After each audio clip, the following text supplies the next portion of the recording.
আসসালামু আলাইকুম বন্ধুরা, আমি আরমান আপনাদের সাথে আছি। কেমন আছেন? আজকের পর্বটা একটু স্পেশাল ও ভয়ানক।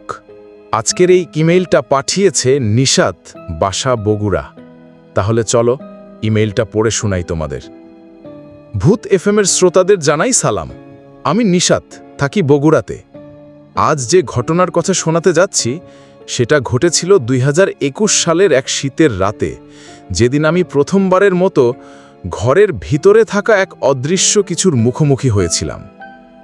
আমাদের বাসা তখনও নতুন ছিল, একতলা, কিন্তু পাশেই ছিল একটা পুরনো খালি বাড়ি, যেটা নাকি আগে একটা কবরস্থানের উপর তৈরি হয়েছিল। রাতে ঘুমানোর আগে সব দরজা জানালা ভালো করে বন্ধ করেই শুয়েছিলাম। আমার রুমের দরজাও ভিতর থেকে লক করা ছিল। তবু রাত 3:17 আমার ঘুম ভেঙে যায় একটা শব্দে। কেউ দরজায় ধাক্কা দিচ্ছিল। প্রথমে ভাবলাম হয়তো স্বপ্ন দেখছি, কিন্তু না, স্পষ্ট শুনলাম, খুল খুল। একটা চাপা গলা, যেন কোনো নারী ফিসফিস করে বলছে। আমি তো আতঙ্কে উঠে বসলাম, দরজার দিকে তাকালাম, আর তখনই আমার বুক একদম থমকে গেল।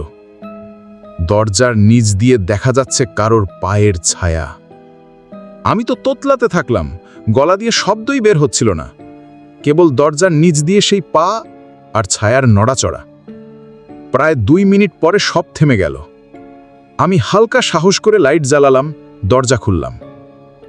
বাইরে কেউ নেই, কিন্তু ভয়াবহ বিষয় হলো ঘরের বাইরে ফ্লোর ভেজা ছিল, এবং ভেজা জায়গাটা ছিল পায়ের ছাপ দিয়ে ভরা।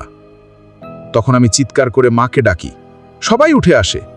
তারা কেউ কিছু বিশ্বাস করছিল না, কিন্তু আমি জানি সেই রাতে কেউ এসেছিল, আর কেউ একজন এখনো আমার ঘরের আশপাশেই ঘোরে।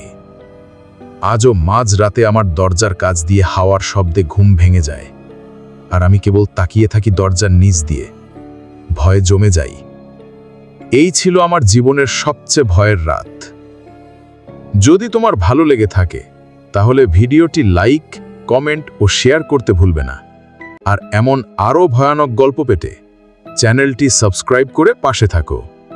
এই ঘটনার পরবর্তী ভয়ঙ্কর অংশ শোনার জন্য কমেন্টে লিখো, আমি পরের পর্ব চাই, কারণ সত্যিকারের আতঙ্ক এখনো শেষ হয়নি।